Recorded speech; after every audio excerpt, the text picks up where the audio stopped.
6% of GDP.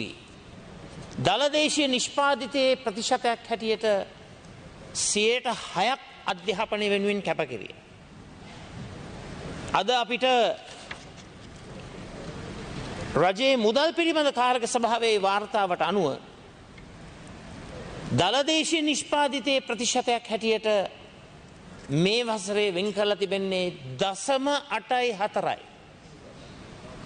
ගිය අවුරුද්දෙත් වෙන් වුණා 0.86. එතකොට ඔබතුමිය පාගමන ගැන මතක් කරා. අධ්‍යාපනය වෙනුවෙන් වෙන් කළ යුතු ඒ සටන් පාට ගැන මතක් කරා. නමුත් එදා දවසේ ප්‍රකාශ කරපු දේත් අද ක්‍රියාවට නංවන දේත් ගැන බරපතල ඌනතාවයක් ලොකු පරතරයක් තියෙනවා.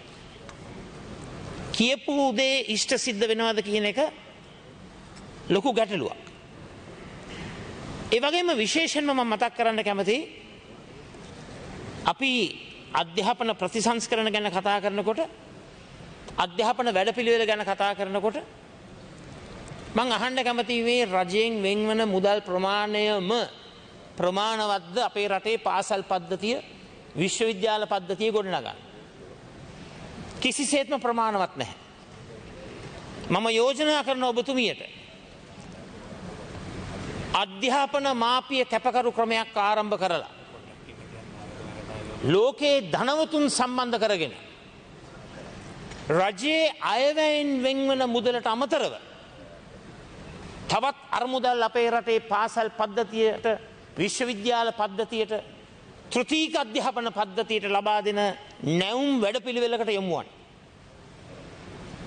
ඒ වගේම මෙරට නිදහස් අධ්‍යාපනයේ පාසල් පද්ධතියක් ජාත්‍යන්තරව තිබෙන ධන සම්පත් වලින් සමන්විත වූ පාසල් පද්ධතියත් අතර සහෝදර සම්බන්ධතා වැඩපිළිවෙලක් විධිමත්ව ක්‍රියාත්මක කිරීම තුළින් අපි ඒකට කියනවා සිස්ටර් ස්කූල් පාර්ට්නර්ෂිප් කියලා.